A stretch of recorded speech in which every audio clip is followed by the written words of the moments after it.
कई लोगों के मन में ऐसा आता है कि स्वामी जी ये तो बड़ी विचित्र बात है कि जब हम लोग भागवत सुनते हैं तो लगता है कि भागवत श्रेष्ठ है। सब लोग महात्मा लोग सुनाने वाले यही कहते हैं, भागवत जैसा कोई पुराण नहीं। जब कोई देवी भागवत सुनता है तो कहते हैं देवी भागवत सबसे श्रेष्ठ है, देवी भागवत जैसा पुराण नहीं। जब कोई राम कथा कहता है तो कहता है राम कथा जैसी कोई कथा नहीं, सबसे श्रेष्ठ वही है।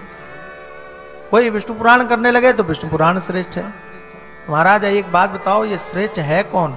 शिव पुराण श्रेष्ठ है कि विष्णु पुराण श्रेष्ठ है? कौन श्रेष्ठ है पता तो चले। एक ही कहो, बार बार आप लोग बदलते क्यों? महात्मा लोग ही झूठ बोलेंगे तो कैसे काम चलेगा? तो कम से कम निश्चित करके बता दो कि शिव पुराण ही सारे पुराणों में श्रेष्ठ है कि भागवत श्रेष्ठ है कि देवी भागवत, कौन सा श्रेष्ठ है?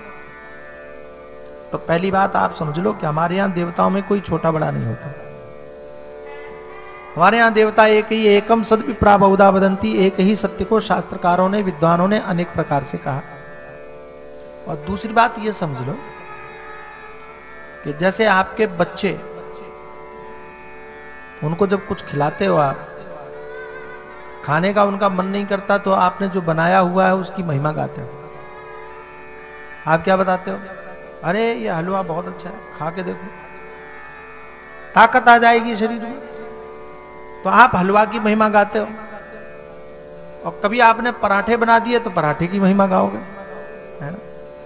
कभी आपने खीर बना दी तो खीर की महिमा गाओगे, खीर बहुत बढ़िया होती है, अरे इसका तो जवाब ही नहीं। ऐसे जो भी पदार्थ बनाते हो उसकी महिमा गाते हो।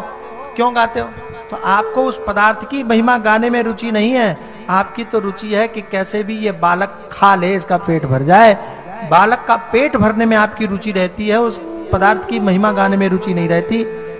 ऐसी ये महात्मा है, इनकी भी रुचि किसी पुराण की महिमा गाने में नहीं है, इनकी रुचि है इस पुराण के माध्यम से आप परमात्मा से जुड़ जाओ, ये कथा सुनकर के आपका कल्याण हो जाए। इसलिए